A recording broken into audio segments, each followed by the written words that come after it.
Khyber Pakhtunkhwa senate election के नतायज जो हैं वो सामने आ चुके हैं। पीटीआई को 6 नशिस्तें मिली हैं, जबकि अपोजिशन इत्तेहाद को 5 नशिस्तें मिली हैं।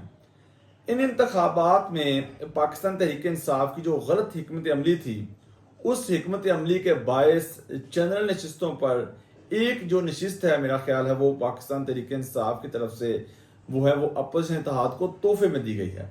कैसे आए हम नताइज पर नजर डाल लेते हैं।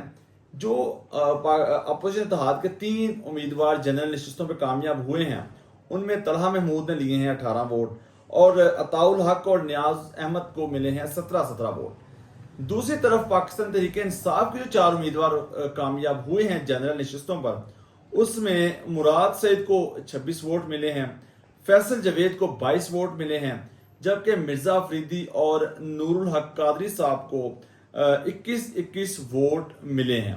इन चारों को अगर 18 वोट भी मिलते तो ये सेनेटर बन जाते।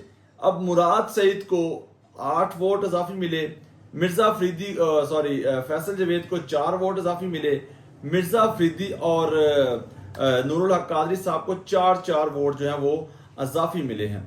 अब अगर इन इजाफी 18 वोट जो हैं, इनसे एक जनरल नशिस्त ली जा सकती थी।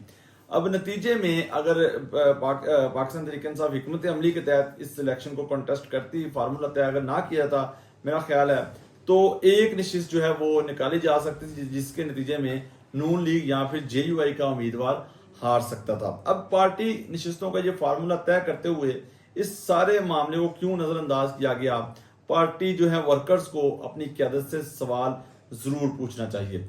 दूसरी तरफ ये जो इलेक्शन हुआ है, इस इलेक्शन से पहले बहुत सारी चैमगोइयां जो हमें सुनने को मिल रही थी, क्या सराइयां फैलाई जा रही थी फैसल करीम कुंडी गवर्नर खैबर पख्तूनख्वा की तरफ से और अपोजिशन लीडर अबादुल्लाह की तरफ, दीगर जो अपोजिशन के रहनुमा है कि हम अगर ये इलेक्शन हुआ तो हम 6 या 7 नशिस्तें निकाल सकते हैं। और इसके अलावा गवर्नर खैबर पख्तूनख्वा फैसल करीम कुंडी का यहाँ तक बयान सामने आया कि ये सेनेट इलेक्शन जो है वो एक रिहर्सल है। हम इसके बाद जो है वो अगर हमने इसमें एक ख्वातर ख्वाह नंबर हासिल किए तो हम अगला जो हमारा हदफ होगा वो तहरीक अदम इत्माद होगा अली अमीन गंडापुर के खिलाफ। लेकिन इस सेनेट के इलेक्शन ने जो दावे थे, जो कियासाइयां थी, जो चैमगोइयां थी, वो सारी इसके बाद दम तोड़ गई हैं, क्योंकि जो नंबर्स खैबर पख्तूनख्वा में सेनेट उम्मीदवारों को मिले हैं वो एक जो है वो इसके बाद शायद गवर्नर खैबर पख्तूनख्वा और अपोजिशन जो है वो अपने जो दावों से वो पीछे हट जाएं।